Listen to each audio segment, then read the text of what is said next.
everybody, welcome to episode 16 of Pins and Needles, my crafty podcast. My name is Zoe. You can find me on Ravelry as BFG and on Instagram as Pins and Needles UK. You can also contact me on email, I'll put it up by here, hipinsandneedles@gmail.com. We do also have a Ravelry group. If you search in the groups tab on Ravelry and it's Pins and Needles podcast, do come and find us in there. A huge welcome back to any of my regular viewers and an extra special double wave hello because I've had lots and lots of new subscribers over the last 2 weeks. December is crazy busy, so I hope you are all using me as an excuse to sit down. I think we all need a bit more sitting down at this time of year. So grab a beverage, take a seat, and I will start my episode for you. I wanted to remind everybody about the Make Along that is starting on the 1st of January. That's the newfangled Make Along, and it runs from the 1st of January to the 28th of February. I've started a chatter thread in the Ravelry group now, and that just has a little breakdown of the rules, and when I get some time I'm going to nip in there and add some links to some knitting patterns, because the whole, I'm not explaining this terribly well, the whole point of the Make Along is that we should all try something new for the new year. A new craft, a new technique, a new pattern, a new fabric, I don't care. So what I was going to do was put some links in that chatter thread to some knitting patterns or sewing patterns that I think might be good as introductory patterns for new techniques, or maybe just some new designers. So if you'd like to join in but you're a bit unsure, do have a look in there and see if anything grabs your fancy, and if everyone posts in there what they're going to be doing, I'm sure that there will be plenty of inspiration for anyone who fancies dipping their toes into something new. I also have a couple of people to thank. Let me just make sure I get their names right. The lovely Miriam, who is My Crafty Dream on Etsy and on Instagram. She watches the podcast all the way from Italy. Hello! And she makes all sorts of beautiful things in her Etsy shop and has very kindly put a prize in the post for us. I won't spoil the surprise, but I will put the details of her shop in the drop-down box below. I'll add it on the screen as well, and as soon as that comes in I will show you on the next podcast, so thank you Miriam. And there is also the lovely Siobhan, who is Nelly Welly, Instagram and Etsy as well. She's another fabulous maker. Again, all links to her shop are down below, and I'm waiting for an exciting post. And thank you so much for donating prizes. That was very kind of you. So hopefully next podcast they will all have arrived and I can show you all of the wonderful prizes that you can win. In terms of podcasting scheduling, it's a proper podcast today, and the next date that I would normally podcast is actually Christmas Eve. Now, things are all sorts of crazy at the moment, so I can't see me finding the time to do another full podcast and get it up in time for Christmas Eve, as well as however long it takes to film these. The editing takes a while, and the show notes, and rearranging my mantelpiece because it doesn't normally look this clean and tidy. So what I will try and do is I will try and put together a little vlog in the meantime, sort of a pins and needle Christmas, and I will show you some of my decorations and some of the Christmas presents that I've made, and maybe just a quick catch up on what I've been up to, and I will post that up on Christmas Eve. So hopefully that will just be a quick glimpse to keep you going, and then my next full podcast will be New Year's Eve. That's the Saturday. I'm not really fussed about New Year. It's not, I just go to bed. I haven't seen midnight. I haven't seen the new year in for years. So yes, the next full podcast will be Saturday the 31st of December. I hope you'll forgive me for not managing another proper one, with 3 children's worth of Christmas events to do. And I've got the works my work Christmas party this Saturday, and I've got to do the food prep and all sorts for that. I'm going to be pretty busy, and there's Christmas wrapping and Christmas itself. So yes, hopefully I can do you a little something, just so you don't miss me too much. And then it will be back to normal from Saturday the 31st. I've had a pretty busy 2 weeks. I don't know why I'm still surprised at how busy I am. I keep waiting for a normal week. I think, well, I'll get through this week and then I'll have a normal week and I can get on with things, and I need to let that concept go. There is no normal week. So I had Jocelyn's birthday. My daughter turned 11 on the 1st of December. So I was making banoffee cakes with marshmallows on the top, and she took some friends and we all went to one of those massive indoor trampoline centres. We've got a couple in Cardiff, and we went to Infinity, and it was absolute chaos. They get you in and then you watch like a little safety video, and you all get those sort of gig wristbands so you know when your time is up, and then they all vanished. And then 5 minutes later, one of her friends came back, and the poor old thing had twisted her ankle. Literally, she'd been out there about 5 minutes. So I had a very miserable 10-year-old girl sat next to me with an ice pack. Anyway, so Jocelyn had a hoot. I was exhausted, but we survived. And then this weekend I've got the staff Christmas party, and I've got a couple of staff members off on leave. So I've got some extra shifts, and Dave has got some extra shifts. So it's going to be pretty busy. Right, I'm going to jump straight into pins, my sewing section. Have you noticed what I'm wearing? Did you notice? I finished my shift dress. I promise this is the last time I will ever mention my shift dress. This is the pattern. It's New Look K6145. I did the pink one down the bottom. So, for anyone that's new, episode 11 contains the full disastrous first attempt at this shift dress. Basically, I picked it all apart and had to start again. Now, I will get up and do a twirl in a minute, but if you remember, the first attempt, the bodice was enormous. So I recut the bodice down a size. I originally cut a 16, and it was very baggy here. I had a lot of fabric, and I wasn't sure if I needed a smaller size or a hollow chest adjustment. But as you can see, it's sitting lovely and flat. There's no extra fabric. The edges have been brought in a little bit, so it hides your bra strap, so that's fabulous. And overall, it's a much better fit. I also had horrendous sleeves.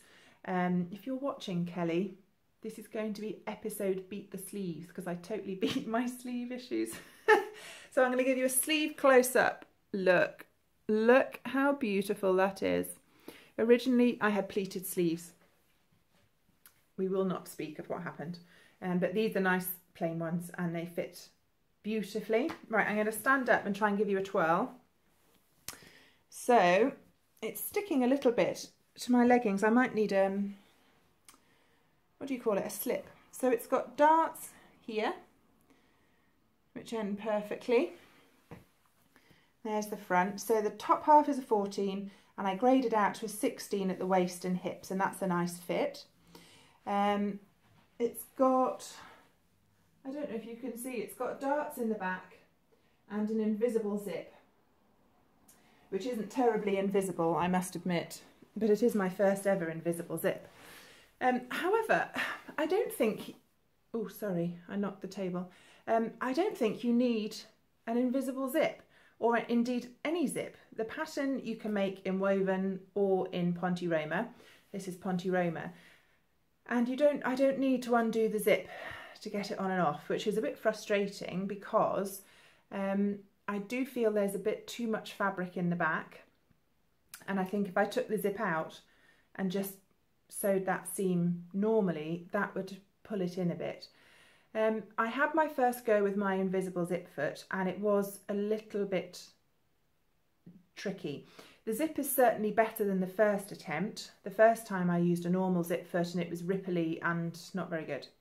This attempt is much better, but I was finding that as I was feeding the zip foot has a little cup shape like that, and then the teeth of the zip goes through the groove. And I was finding that it wasn't sitting quite straight, and so my needle was sewing through the teeth of the zip. So when I did one side of the zip and then tried to zip it up, the thread had got caught around the teeth, and then the fabric was pulled too close to the teeth as well, and it was a bit of a mess. So I ended up unpicking a few sections of zip and just hand stitching those in because I was running out of patience. And then to find that you didn't even need it in the first place was a little frustrating. Anyway, it is finished. I love it. I overlocked all the seams and all the the cut edges of the fabric, and then I just hand stitched the hem on the sleeves and on the hem of the dress. So I recut the sleeves, as I said, to do the plain ones, and I had a size 14 at the top to match the bodice, so the armholes went together, and then I graded out to a size 18. It's a bit hard to tell. I do have a little bit of extra space here, but that's how I wanted it. I added 3 inches to the length. Anyone that's interested in sewing for taller people, I added 3 inches, and I've got a nice 3/4 length sleeve there. And I added 3 inches to the length of the dress overall as well, and that's about it. So it's finished, and I'm going to wear it to the staff Christmas party on Saturday. So hooray, the shift dress is done. This is the only thing I've sewed. I just wanted to clear this off my table before I started the next project. I can have multiple knitting projects on the go, but I'm a one thing at a time sewist, at least for now. So this is cleared off the table. I can pack away the pattern pieces. I've made notes of my alterations in my sewing notebook, and I can start on the next project. Now my next project needs to be Jocelyn's Little Red Dress. This is the hashtag Little Red Dress project organised by Renata of Running and Style podcast. Do have a search on Instagram with that hashtag. There are lots of lovely things appearing. So the idea is you make a red dress and do a big reveal on the 19th of December. Well, today is the 9th, so I have 10 days, and I haven't even started. Oh my God. Last time I showed you the lovely Purple Birds fabric that Melissa gave to me, and the idea was to make a toile and then make the final version. Well, I am running out of time. I will still go ahead and make the toile, but I'm really pushing my luck at the moment. So that is absolutely the next thing on my table, and I do need to crack on with that. This is the pattern. This is New Look 6320, simple shift style. I'm not entirely sure which one Jocelyn wants. I think this one, but we'll see. So I do need to get on with that. I mentioned last time that I placed a rather enormous order at minervacrafts.com because they were having a Black Friday sale, and I needed some dress fabric for Jocelyn, and somehow I ended up spending £70. So the rest of my pins section is my stash enhancement of shame. So I will show it all to you and then try not to judge. Right, I did buy a couple of patterns. Another New Look pattern, 6389, and again this is a tween pattern, so something to make for Jocelyn. It's got like a play suit and a dress, just nice and comfy, elasticated waists, good for summer, I thought. So I think the cost of these in the sale, they were like £2.75 or something, and they all go all the way up to age 16, so I thought that, well, I can't say no to that. And she had a nice play suit that I found in a charity shop for her last year, but she's growing out of that at a frightening rate, so I was pleased to find that one. Again, last episode I showed you my Christmas fabric stash that I wanted to make myself a project bag for. I haven't managed it, but I did order a pattern to follow. It's Simplicity 1153.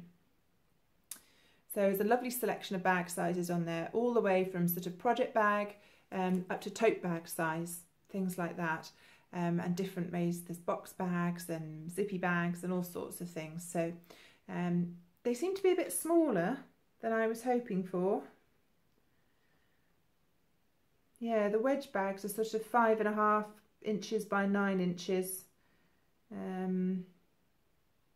But anyway, I can always make them bigger. So that was that. And then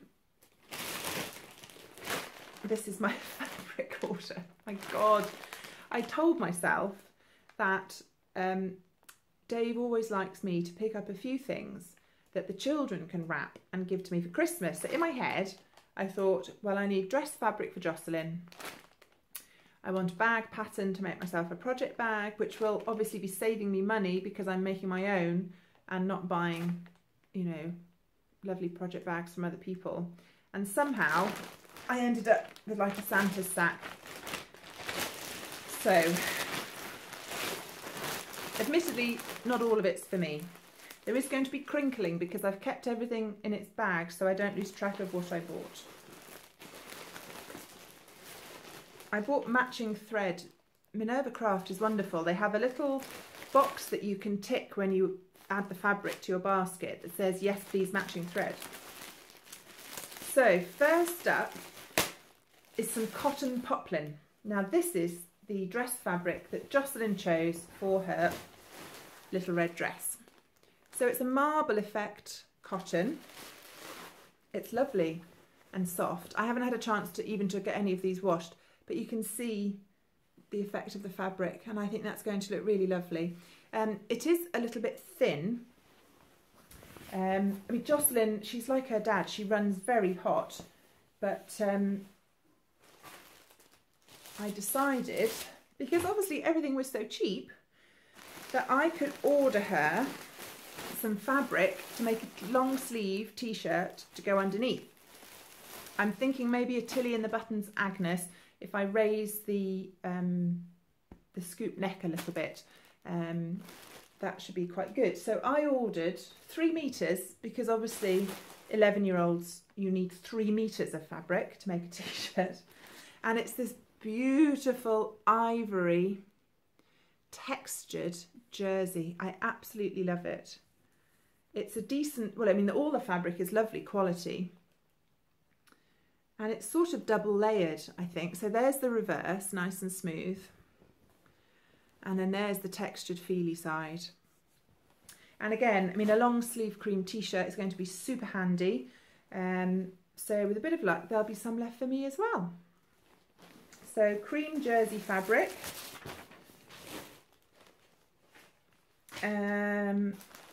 Also for Jocelyn, that shift dress pattern is such a handy all seasons pattern. I thought I'd make her the red one for the little red dress project, and then if I have time I was going to try and make her another version, sort of like a party dress. So I found this. I bought 1.5 meters. Hang on a sec, I wrote down exactly what it is. This is Lurex Ponte Roma stretch jersey dress fabric in black and silver. And it was cheap as chips, but look at the sparkle. And being Ponte, it's going to be a little bit warmer, a little bit thicker. And yeah, I thought that would be really, really lovely to have. So I'm going to make her another party dress out of that with all my spare time. And then there's only 2 more to go. I really hope Dave isn't watching this. Dave, look away. And then there's this one. Now this is this Ponte Roma? I had to write down what I ordered so I could make sure I told you. This is a floral print viscose stretch jersey knit dress fabric. I bought 3 meters of this. There we are. So it's a very dark navy background. The colours are coming out quite well on that actually, with this multicoloured floral print on. And I love this. It's a little bit thinner, so it'd be nice as a tunic.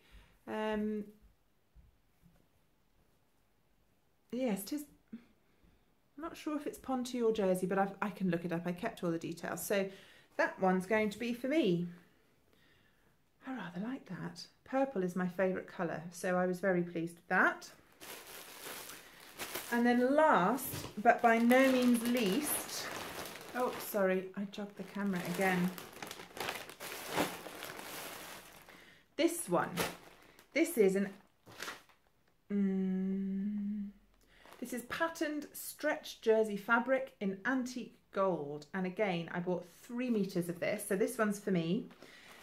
And I think I know what it wants to be when it grows up. So here's the fabric. It's looking brown, but it's definitely antique gold when you see it. You can see the lovely pattern in it there. And if any of you are familiar with Lisa Comfort's Sew Over It designs, again, I'll put all the details below. She has a pattern called the cowl neck jersey dress, and it's also a top. And I like cowl necks. I've got very tiny boobs. So I quite like a bit of something around my top half, either a nice pattern like this, or a bit of extra fabric to make the girls look a bit more impressive. So this has got lovely, lovely drape to it. And I think the cowl neck dress is fairly simple. So I thought I might make myself a cowl neck jersey dress with this, or a tunic, you know, rather than a full length dress. I'm not sure how much fabric I'm going to need. I haven't looked at the pattern yet. So yeah, that is the end of my sewing stash enhancement. Oh, it was shameful. But I bought all of these fabrics and the thread and the 2 matching patterns for £70. And only half of it is for me. I don't know. Did you guys buy something? Because I told you in the last episode about all the Black Friday deals that were going on. So I'm hoping I'm not the only one that's doing the walk of shame from the post box back to the craft room. If you did make any crafty purchases, do let me know. Either tag me in them on Instagram or head over to the Pins and Needles group in Ravelry and put some pictures up of your guilty purchases. Oh look, there's all my matching threads. I did keep all of the code details of the bits of fabric, so again I will put them down below in the drop down bar. As I said, it was all in the sale. I have no idea if any of the fabrics will still be there, but there we go. Right, on to needles, my knitting section. And I have got some finished objects to share. First of all are my vanilla socks. There we are, look. Now, when I showed you these last week, I had one complete sock that needed the toe ripping out, and I was down to the bottom of the leg on the second. So this is just my own vanilla sock recipe, 70 stitches, 1 by 1 rib at the top, fish lips kiss heel, and then a standard wedge toe. The yarn is Opal Shaft Patter 7, Silver Distal, which is, let me check my notes, colourway 8903. Now, if you remember, the sock I finished that I showed you last time, I had knit the foot a little bit too short. I didn't use the cardboard foot template that the Fish Lips Kiss pattern tells you to make, which was my error. And the foot had come out too short, and it was pulling the leg of the sock down, and it wasn't fitting correctly. So I decided to rip the toe out, and there's a picture on my Instagram feed. The toe was completely finished. Let me take these off the blockers. So here's my wedge toe, and I needed to rip it out and add about another 6 or 7 rows to the leg. So what I did was I was doing these on magic loop. So I used my knitting needle and I picked up the right hand leg of every stitch all the way across and then all the way back around the other side. Then I undid the toe graft and ripped it right out, and I ripped it back to the needle so it was already picked up. I didn't need to worry about dropping stitches. So I just whacked a few more rows in and did a toe. And then when I tried it back on again, it really did make a difference. As I said before, the Fish Lips Kiss heel, here you are, look, is a lovely heel. Look at that, there's no gaps, there's no picking up stitches. And it fits me really nicely, but it does use a little bit of the leg length for the heel. And that, combined with the too short foot, was really making them too short for me. So adding that extra length into the foot really made a difference, and I've got a cracking pair of socks. They are still a little bit shorter than I would have liked. Fish Lips Kiss Heels don't sit nicely on sock blockers, but normally my socks come all the way to the top of my homemade sock blocker, but these are a little short. But I'm really pleased with them. Super comfy. I haven't worn them yet. I wanted to keep them nice for you guys. So now I can put them on my feet. And I've got a reasonable amount of yarn left over. I've got that much yarn left over. So I don't know what to do with that. I might weigh it and work out how many meters I've got. And I need some more fingerless gloves for running in. I've started doing Couch to 5K. I'm on week 4 at the moment. And I'm not fit enough to get hot when I run, but my fingers and my hands do get cold. So I was thinking maybe fingerless gloves out of the remnants of that. Next up for finished objects is, wait for it, Bangers the Sausage Dog. Now, Bangers the Sausage Dog is a paid for pattern on Ravelry. I forgot the name of the lady that wrote it. Amanda Berry. There you are, Amanda Berry, Bangers the Sausage Dog. Last time I showed you, Bangers was a draft excluder. And I am knitting this for my friend's little boy. And Sammy has fallen in love with this storybook. It's called Odd Dog Out by Rob Biddulph. And there is the heroine of the story. And he was aching for one of these sausage dogs for Christmas. Thank you, Jenny, for the copy of the story, by the way. Max loves it. So that was what I had to reproduce. So what do you think? Did I do a reasonable job? I think I did. The last time I showed you, oh, his hat fell off. I'd finished his head, and then I noticed that in the storybook, the sausage dog doesn't have brown ears, he has black ears. So I had to redo Bangers' ears. There's Bangers. So I've sewed his legs and his tail on, and then I've made his accessories. I did have some multicoloured fingering weight yarn that Hannah had sent me, but I tried knitting it up and it just didn't look like the dog in the book, and I thought Sammy's not going to be happy with that. So these are various scraps of DK weight yarn that I had. I think the yellow is Hayfield Bonus DK, which is the same as the ears and the body. The green, I think, is King Cole Merino DK. The blue is doubled up Zettel Valbella sock yarn. The purple is Wendy Merino. And the red is King Cole again, I think. So he's got this scarf that wraps all the way around his body, her body, sorry, it's a lady sausage dog. And then I had to knit a bobble hat. Now this hat, this is version 3. Sausage dogs have very strangely shaped heads. They're sort of short and there's not much space for a hat. So this was my 3rd attempt, and it's come out a little loose. It does fit.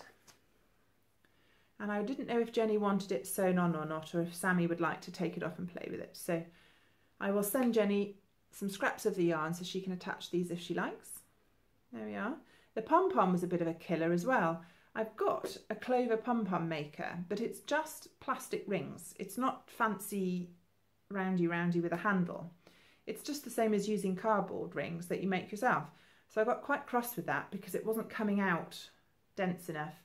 So I did the trick of just winding yarn around my fingers, tying it in the middle and then snipping the ends. So Bangers the Sausage Dog. Bangers will be sent off in the post tomorrow morning. I do have one more dog to knit. This is the main character. And I will find a picture.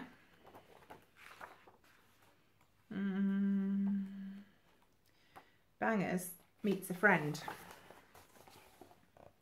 There's Bangers' friend. Now Bangers' friend has a Fair Isle jumper and a black Baker Boy cap.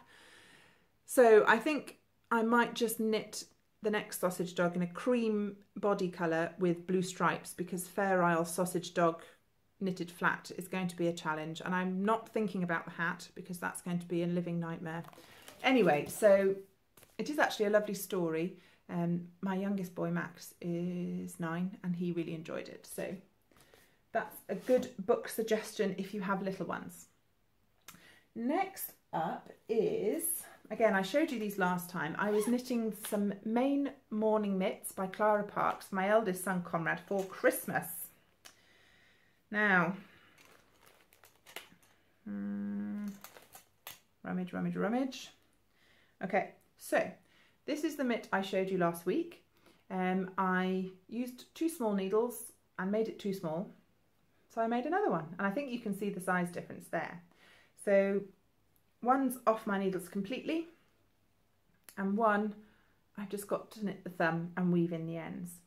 It's a lovely pattern. It's just a simple ribbed pattern.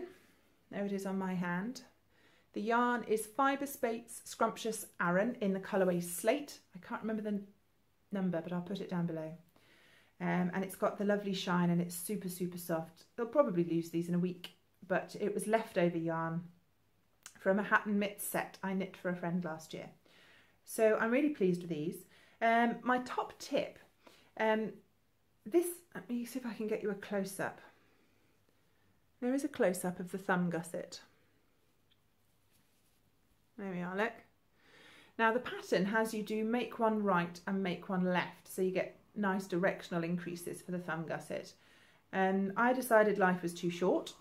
I don't always do directional increases, and most often I just do a yarn over for the increase, and then when you get back to that stitch on the next round, you just knit or purl into the back loop of it and it twists it and closes up the gap. So if you're knitting something quick and basic like this, where the increases really aren't going to be that obvious, remember that trick. Just do a yarn over, knit into the back of it. So much quicker than fiddling around trying to make them go in the right direction. So yes, just the thumb gusset to go on that one, and then they will be all finished. So that was quite good. Oh yes, now it has been quite some time since I mentioned the mittens I'm knitting. I knit my mum some colourwork mittens 18 months ago, 2 years ago, and she took them everywhere. They were 4-ply, so they were lovely and slim, and unfortunately she lost them and was absolutely mortified. So I promised I would knit her some more. So the pattern I went for was the Perianth mittens. It's a paid for pattern by Barbara Gregory. You can find it on Ravelry. And I'm knitting it in West Yorkshire Spinners 4-ply yarn, and that's colourway 0255 and 0098. I'm not sure which is which, but that's those. Now this has been, it's a very well written pattern. It has multiple sizes, and you alter the pattern size by just changing your needles. I'm knitting these on 2.75mm double pointed needles. My first attempt, I was using different yarn, and there was not enough contrast between the 2 yarns to show up the pattern. So I ripped it out. I'd done about half the mitten, so I ripped it out and started again.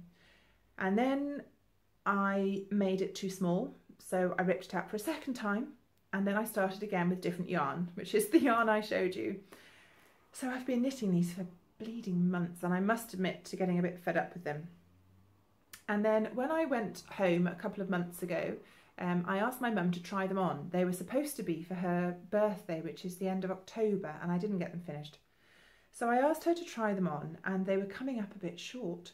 My mother has lovely slim hands, but she does have nice long fingers. So I have finished the hand of one mitten. Here it is. I do love the pattern. This is completely unblocked. Colourwork looks much better once you've blocked it. So it's 1 by 1 rib at the bottom, and then this lovely flower design front and back. There is no left or right mitten, they're interchangeable, and I do love colourwork, and this comes up so beautifully.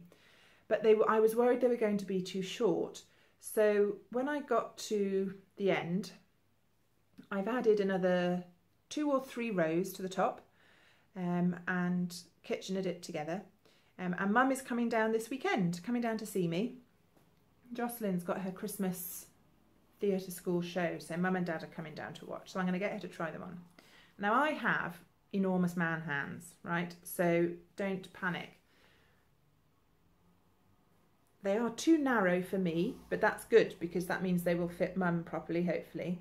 And my fingers are right at the end. Now, I find these a bit too small. They're quite constricting. So what I'm going to do, given that Mum's already seen these, I'm going to ask her to try this on and see if it's too long. I haven't sewn in the ends, so I could always rip it back and add a few more rows.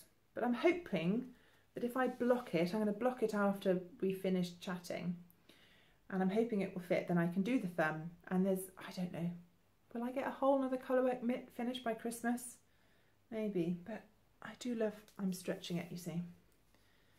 But isn't that a lovely design? So yeah, Perianth Mittens by Barbara Gregory. So one down, probably one more to go. If it's not going to work, I'm going to start again with a different pattern, but we shall see. Next up is my knitting acquisitions. And I've got quite a few thank yous to say. First up is a thank you to the lovely Louise who watches this podcast. Hi Louise. And when there was all the hoo-ha in America about Donald Trump winning, as part of the outpouring of knitterly love, Louise sent me this pattern. It's a crescent-shaped shawl. It's called Spreading the Love, and it's by Louise Tilbrook Designs. Yeah. So it's a crescent shape, which is my favourite. It's not really showing it. But it's, what does it say? Half pie crescent shawl with a fun star-shaped stitch pattern. That's very difficult to say. It's delightfully simple and easy to memorise. And then there's a striped garter stitch border and a picot bind off. So thank you very much for that, Louise. Isn't that lovely? I've printed it off so that when I come to do my 2017 knitting plans, that will be top of the heap. And also I wanted to say a big thank you to Kathy, who is Shake Your Booties on Ravelry. If you need baby booties, go and have a look at Shake Your Booties pattern designs. They are absolutely stunning. And she decided to learn brioche, and she bought me a copy of the Deco Mug Rug. Now this is a pattern by Knit Graffiti Designs, Leslie Ann Robinson, and I want to knit a brioche shawl for my participation in the newfangled make-along, but I've never done brioche before. So this is my starter brioche pattern. I will put a link to it in the suggestions thread in the group. So thank you very much for that, Kathy. And then as part of my, I take part in a monthly thread on Ravelry, and at this time of year the fairy godmother appears and grants Christmas wishes, and people send each other parcels and patterns and generally spreads festive love. And I have been the very lucky recipient of 2 patterns. The first of which was given to me by Corelia. Hi Corelia. She watches my podcast, and she very kindly bought me the Angelus Novus cardigan by Renee Callahan. I've been wanting to knit this for a while. It's a lovely construction. It starts at the bottom here, and you start by knitting it as if it were a triangular shawl. So you knit back and forth all the way up to here, and then you do something very complicated with the shoulders. It's a paid for pattern, so I won't give too much away, but it's a fascinating design, fascinating construction. I'll just find oh, there we are. And there's a picture of the front. Now you can either have it open and wear it as a waterfall cardigan, which is probably what I will do, or you can fold the fronts over and fasten them with a pin. So I just thought, I've got a sweater quantity of DK weight yarn I've had for a couple of years. So this is going to be my next garment cast on. So thank you very much for that, Corelia. And then last but by no means least, hello to Wool Lizard on Ravelry. She bought me this sock pattern. Now, if you watch other podcasts, you might have heard of this. This is a collaboration between a couple of podcasters, Little Bobbins Knits, Danny from there, Helen Stewart of the Curious Handmade audio podcast, and another lady whose name has completely escaped me. But this pattern is designed by Helen Stewart, and it's called the Vintage Fairy Lights Socks. And if you can see, there's ribbing at the top, and then a bit of detail here. It's sort of some cabling that makes it look like a little fairy light bulb, and then down into a ribbed foot. And Danny of Little Bobbins Knits always does a Christmas Eve cast on. She always casts on a new pair of socks every Christmas Eve, and lots of people have started joining her in the tradition. So that's the pattern that she had a collaboration with, because she made some lovely bags to go with it, and somebody else dyed some yarn, and Helen made the pattern. And I am going to have a Christmas Eve cast on with the Vintage Fairy Lights pattern with my Hedgehog Fibres high twist sock in the colourway Heyday, because I'm hoping it will give me that fairy light feel, just sort of speckles of different colour. I bought this yarn from Knit with Attitude in London on the Great London Yarn Crawl, and I've been saving it. So that's going to be my Christmas Eve treat. I might be casting it on at 11:30 at night whilst I cry into gin and tonic and I'm covered in paper cuts and sellotape from wrapping. But cast it on I will. So thank you ever so much to everyone who bought me a pattern. It's so kind. I need to sit down this weekend and do some fairy godmother gifting of my own. So watch out, I might be coming for you. And then my very last purchase is the Shetland Wool Week Annual 2016. I've already got the Croft Hoose hat pattern that I bought in kit form from Wonderwool back in April. And there's matching mitts. This is the pattern on the front cover, can you see? And I really wanted matching mitts. And then I was watching Jenny, her Owl About Yarn podcast. Do go and have a look. And she talked about buying this annual, and she put a couple of pictures up on Instagram of her casually reading her nice annual in coffee shops, and I was basically sick as a parrot and I wanted one. So I cracked. So if you go to shetlandwoolweek.com, you can order it from there. It cost me £14 plus a little bit of postage.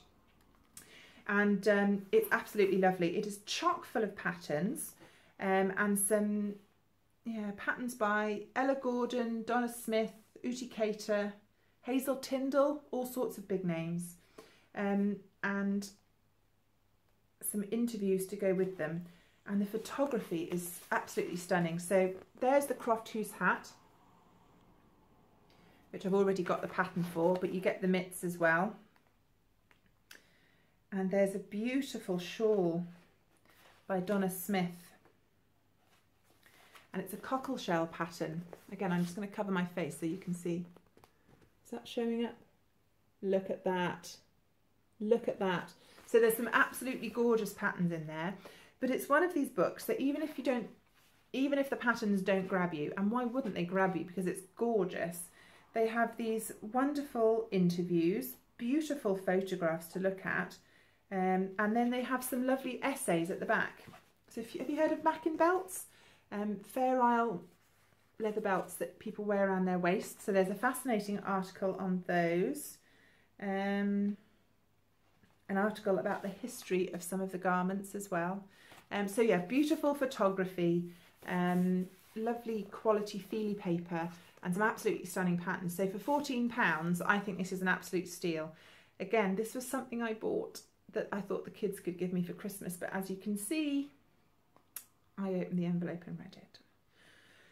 So that was a lot of acquisitions, but that's the lot. So thank you ever so much for watching. I hope you enjoyed it. Please give me a thumbs up if you enjoyed the video. Click subscribe, it's up there somewhere. Do leave me a comment down below. Send me a message on Ravelry or Instagram. Come and join the podcast group. And like I said, I will try and put up a Christmas vlog on Christmas Eve, 24th of December. And then my next proper podcast episode will be Saturday the 31st of December, a New Year's Eve episode. So I hope you all enjoy your Decembers, whether you celebrate Christmas or not. Winter is a fabulous time of year for crafters, so I hope you get some crafting time. I hope you get to share time with family and friends. Thank you to everybody who sent me things. Thank you to everyone who left a comment. And I'm going to dash off, get this uploaded, and yeah, and then maybe finish off the thumb on that last pair of fingerless mitts. So thank you very much for watching, and I will see you soon. Bye!